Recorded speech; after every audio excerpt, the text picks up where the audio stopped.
상대적으로 저평가된 두산우도 좋고요. 반도체 지금 소부장 종목들이 지금 굉장히 좋은 가격에 지금 내려와 있거든요. 범용 메모리 반도체 이쪽은 앞으로 업황이 좀 의심을 품는 그런 지금 단계에 접어들었다고 생각이 들고요. 그 반대로 후공정 쪽은 제가 알기로는 계속 좋아질 거예요. 원전 수주는 계속 늘어날 것인데 금리와 원자재 가격이 계속 떨어지고 있고 그러면 이제 사업 환경이 좋아지고 있죠. 그래서 저는 SK와 두산에너빌티 좋다고 생각을 하고 있습니다.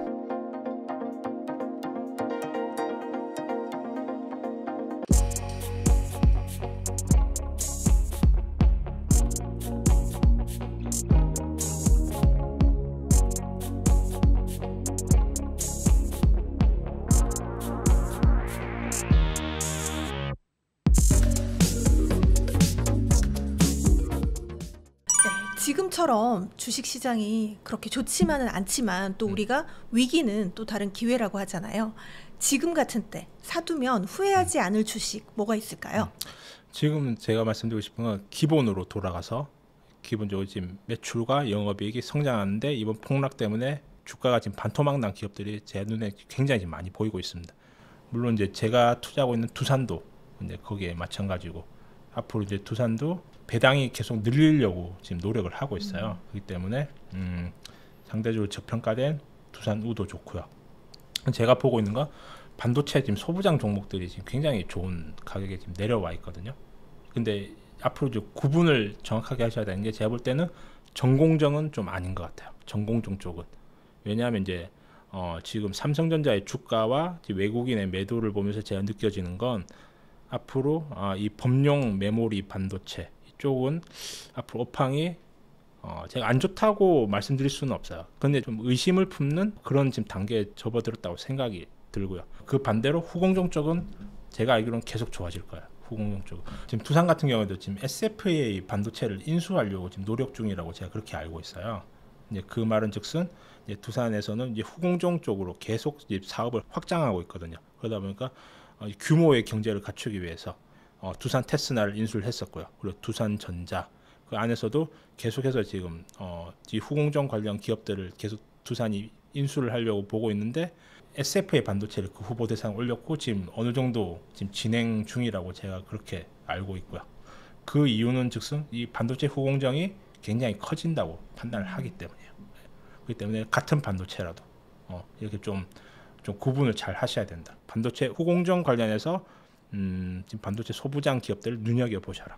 이제 제가 대표적으로 말씀드릴 수 있는 건 이오테크닉스, 그리고 뭐 하나 마이크론 그 정도 제가 지금 좋게 보고 있습니다. 네. 그리고 지금 같은 때는 어떤 섹터에 관심을 가지고 있으면 좋을까요? 지금 이제 금리 인하가 곧 이제 도래하게 되잖아요. 네. 저는 이렇게 생각해요. 금리 인상에서 가장 피해를 많이 본 기업은 어떤 기업일까요? 간단하죠. 부채가 많은 기업이에요. 네. 부채가 네. 많으니까 그 이자 조달 금리 그리고 네. 이자율이 높아지면서 이제 거기에 엄청난 이제 비용을 이제 빚 갚는 데 쓰게 된 기업들이죠. 저는 그 대표적인 게 SK라고 저는 보고 있어요. SK는 이제 수많은 신성장 사업에 투자를 하게 되면서 자본 조달은 엄청 많은 채권을 발행을 했고요. 그리고 은행에 부채를 많이 지게 되었어요. 그런데 그게 금리가 급격하게 인상되면서 이 회사의 리스크가 굉장히 부과되면서 주가가 지금 거의 코로나 저점 부근에 지금 머물러 있어요.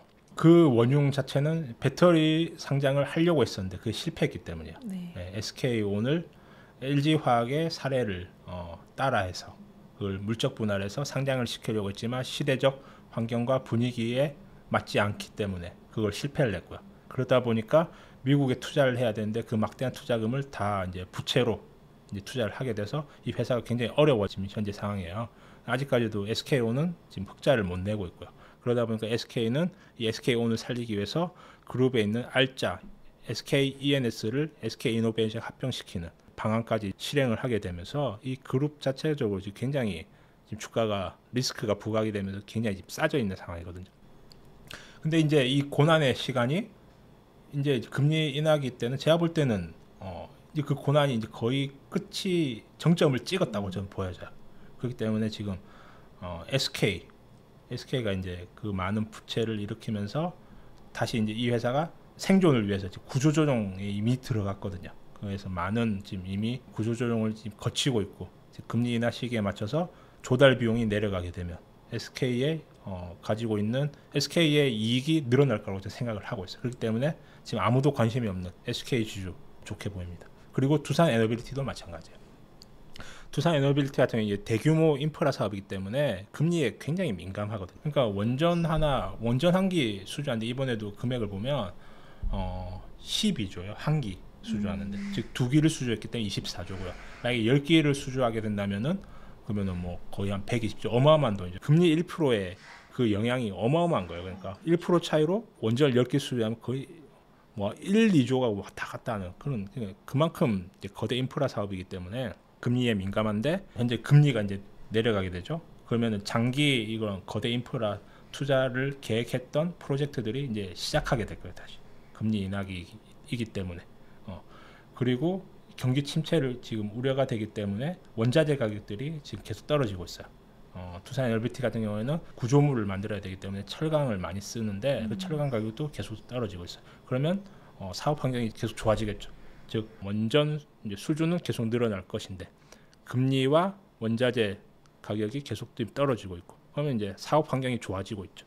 그래서 저는 SK와 두산 에너빌리티 좋다고 생각을 하고 있습니다. 앞으로 주식 시장에 뭐 충격을 줄 만한 그런 이슈가 있다면 무엇일까요? 그건 제가 말씀드리지 알 수 없어요. 저는 이제 두산을 투자하면서 매년 반토막을 경험을 하고 있습니다. 올해도 설마 했는데 올해도 반토막이 났고요. 작년에도 났었어요. 2022년에도 났었습니다. 반토막이. 그럼 어떻게 대비를 해야 되죠? 근데 제가 믿는 거는 이 회사의 매출과 영업이익이 성장하는 기업의 주가는 결국 우상향한다. 저는 그걸 믿는 거예요. 그 믿음으로 지금처럼 심리가 공포로 치달을 때 저는 이제 버틸 수 있는 거고요. 네.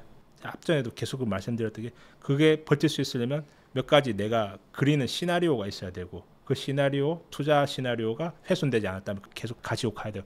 그 과정에서 끊임없이 내 마음도 주가에 따라서 요동치잖아요. 그 불안과 초조, 공포가 도래할 때 그걸 해소를 시켜야 되잖아요. 그러면은 결국 이 기업에 대해서 공부를 해야 되고 저 같은 경우 이번에 두산전자와 그 경쟁업체들과 좀 비교를 많이 해봤었거든요. 네. 두산은 지금 주가가 반토막이 났지만 두산전자와 경쟁하고 있는 대만 업체들이 있어요.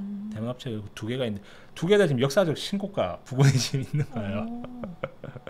심지어 이제 두산전자 같은 경우에는 이제 엔비디아의 단독 그 블랙엘에 들어가는 CCL을 단독 수주를 받았기 때문에 글로벌 넘버원을 도약했음에도 불구하고 주가가 반토막이 났고, 근데 그 경쟁 업체들은 그 업황이 좋기 때문에 역사적 신고가를 가 있고 지금 적용받는 PER이 20에서 25 정도 적용을 받고 있더라고요. 이걸 제가 고려해 봤을 때 두산의 자체적인 문제라기보다는 수급적인 요인이 지금 문제가 크구나. 역시 금투세, 엔캐리 자금이라든지 이걸 가지고 저는 이제 큰 투기 자본이라든가 이제 큰 자금을 운용하는 쪽에서 이런 취약한 한국 시장을 잘 알기 때문에 파생으로 막 흔들고 개인 투자자를 쫓아내는 작업을 계속 하고 있다고 봐요.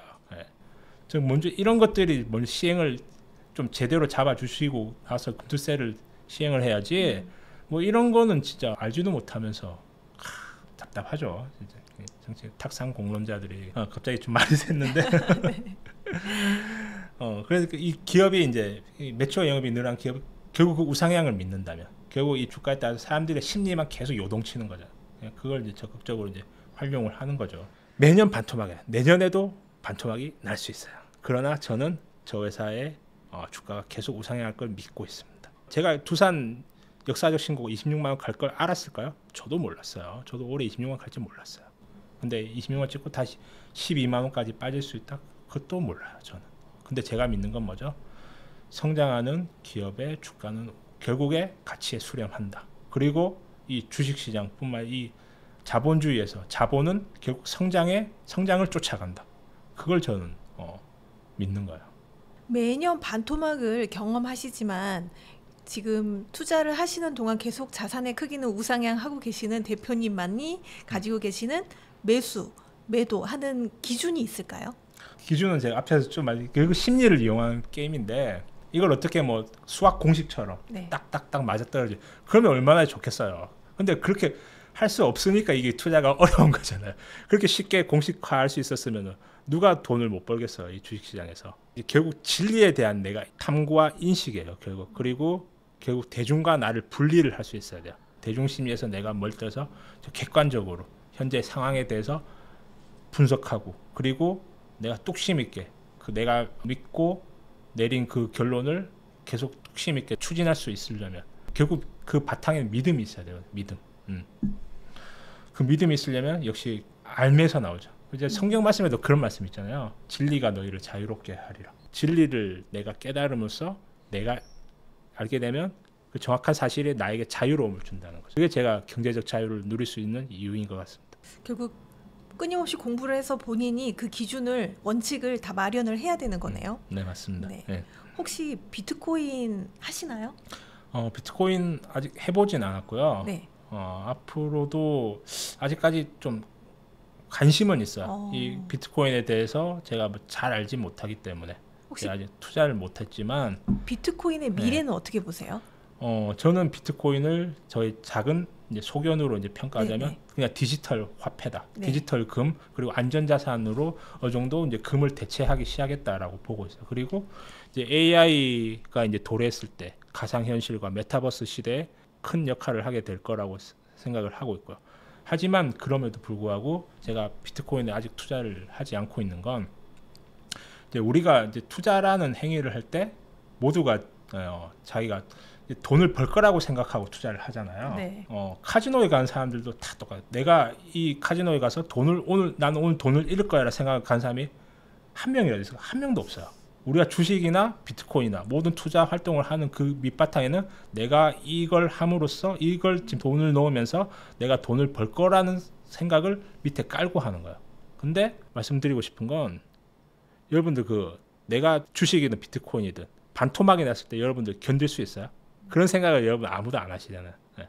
그러면 저는 그런 생각을 해요. 그런 생각이 내가 어떤 자산을 샀을 때 이 기업의 주가가 반토막이 났다. 물론 제가 생각하는 그 기업의 펀더멘탈 사업적인 환경에 문제가 없다는 전제하에 말씀드린 거예요. 단지 심리적인 이유로 이 회사 주가가 반토막이 내가 믿고 버틸 수 있을까? 견딜 수 있을까? 믿고 나는 장기 투자할 수 있을까? 그거에 대한 내 확신이 있는 것만 전 하는 거예요. 네. 네. 비트코인이 반토막이 나면 저는 견딜 수 없을 것 같아요. 그래서 안 하고 있습니다. 네. 일단 투자를 함에 있어서도 멘탈 관리의 중요성에 대해서 또 이야기를 해주셨네요. 네, 오늘 정말 소중한 시간 내주셔서 너무 감사드리고요. 마지막으로 구독자분들께 한 말씀 부탁드립니다. 지금 투자 환경이 지금 급격히 변화하는 시점이에요. 특히 이제 금투세 문제 또 추석 앞두고 굉장히 심리가 너무 지금 안 좋은 상황이잖아요. 지금 굉장히 지금 우울 증세를 보이실 분이 많다고 저는 생각을 하고 있어요. 현재 오늘 제 말씀을 통해서 여러분들 매출과 영업이 즉 기업의 사업 환경이 좋아지는 회사의 주가는 반드시 가치에 수렴한다. 그 믿음이 있으면 제가 주가가 빠질 때 오히려 기뻐할 수 있어요. 그냥 모르는 사람이 볼 때는 미친 사람처럼 보이겠죠. 네. 주가 빠지는데 기뻐할 수 있다. 근데 눈에 보이지 않는 그 사업 가치, 그게 성장하는 걸 믿으면은 주가가 빠지는 걸 내가 기뻐할 수 있어요. 오히려 내가 지금이라도 빨리 어떤 쿠팡이라도 내가 해가지고 돈 더 벌어야겠다. 알바라도 내가 해야겠다. 뭐 이런 생각을 할 수 있죠. 네. 근데 주가가 빠졌을 때 기뻐할 수 있는 건 제가 여러분들 말씀드리고 싶은 건 배당을 여러분들 생각을 하셔야 된다. 지금 이번 밸류업 프로그램을 통해서 지금 주식 투자 환경이 저는 기본으로 지금 바뀌고 있는 과정이라고 생각을 하고 있어요. 그래서 은행 그리고 금융, 은행, 증권 관련해서 이제 금융주의 주가가 지금 굉장히 좋은 상황이고요. 그리고 현대차 우선주를 보면서 저는 우리나라가 지금 기본으로 지금 돌아가고 있구나. 그래서 배당에 앞으로 영업이익이 늘어가는 회사의 배당률은 올라. 그러니까 주가가 빠지면 기뻐할 수 있는 게 배당률은 올라가는. 왜냐하면 회사가 벌어들인 돈에 문제가 없다면 그 배당 계속 늘어나기 때문에 그걸 보면 내가 지금 주가 빠질 때 실망하고 우울해할 게 아니라 한 푼이라도 돈 더 벌어서 한 주라도 더 사야겠다. 그런 마음을 가질 수 있는 여러분이 되셨으면 좋겠습니다. 네, 오늘 감사드립니다. 감사합니다.